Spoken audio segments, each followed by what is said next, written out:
Maryland is favored by 1 point over Rutgers. Guys, no trophy in this game. Wah, wah, wah. Sorry. We don't have any trophy to grade in this one, but, and they're not playing for the Big Ten championship trophy like Ohio State and Michigan are. But Maryland obviously is favored by 1. They're on the road, so still a close one here. I think Rutgers was impressive during the first part of the season, but they've kind of fallen off here in the tougher part of their schedule. But, I mean, that's to be expected when you play Ohio State, Iowa, and Penn State all in a row like that. That's just a really, really tough stretch for them to make. I think Maryland found their legs a little bit last week against Michigan, but I don't know if that lasts. I think that they are a team who gets up for the big games at the end of the season to possibly get those upsets. We saw it happen last year against Ohio State. We saw it happen where they played really inspired this year. I don't think we see that again. I think Rutgers is going to come back, win this one 24-20. Eric, what do you think?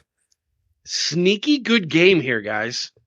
Like, yes. For real. This is like, and who would have ever thought that our former Big East ACC compadres here we would be saying that. They're both already, I believe they're both bowl eligible. Aren't they both 6-5?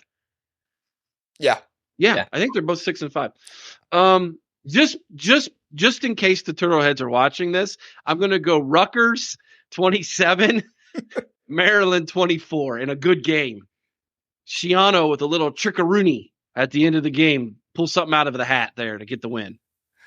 I don't think they're watching it. I heard Jordan's not my biggest fan anymore, so I heard on Victor's Nation he muted me on Twitter. So Wait a second.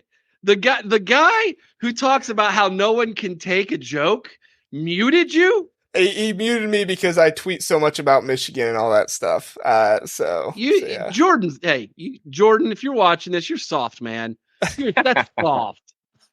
Come on. He owes me a goodie package. Hey, listen, them boys owe those people owe a lot of people goodie packages this year, brother. Yeah, they made bets with everybody and they lost just about all of them. So 5 in a row, didn't they? Yeah. What they've got? What, 1 win or 2 wins? 1 or 2 wins in the? No, they were 5-0. They lost. They lost 5 in a row. Yeah. But they have 3 wins in the conference. If they're 6-5, they have 3 wins in the conference. So, Derek, you talked to Jordan and the Turtleheads last week, so we'll consider you our Maryland expert on this show. What are your thoughts? So, I'm very familiar with Maryland's offensive coordinator, Josh Gaddis, because he was Michigan's offensive coordinator for a while, and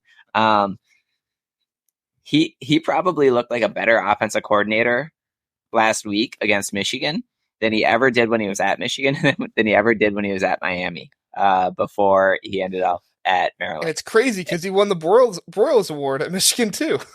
Right.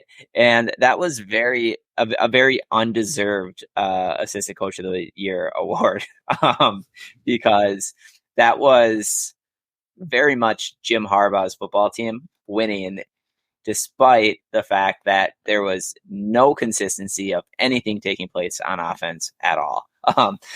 And Rutgers, I think Greg Schiano's got a good, tough program there. They're a tough team to play. They play a tough style of football to prepare for in 1 week.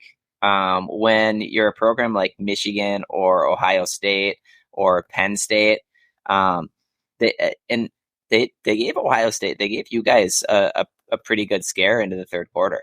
If it wasn't, because it was when the turnover happened. But the pick six. Shiano and Ryan Day, like there's a mutual respect there between those two. Shiano knows how to get under Ryan Day's skin. He's good at it.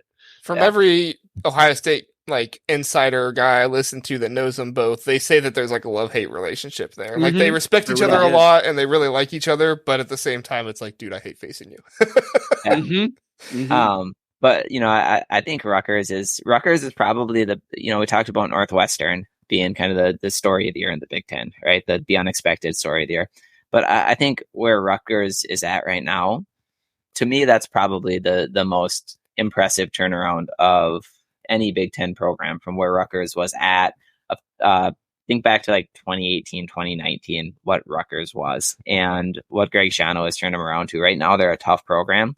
And I think you're going to see the opposite end of Maryland than what you saw last week. What you saw last week was a game that honestly should have been an absolute blowout. One of the toughest things to do when you play a sport is think that you have it in the bag and let off the gas, and all of a sudden you got to try and figure out how to step back on the gas. That's really challenging, and that's absolutely what happened last week. I think the players packed it in. They started thinking about Ohio State before halftime, and before you know it, they were in a football game. I'm going with Rutgers this week. I like the matchup. I like the physicality. I like what Rutgers can do on the ground. I like the way that they can control the clock.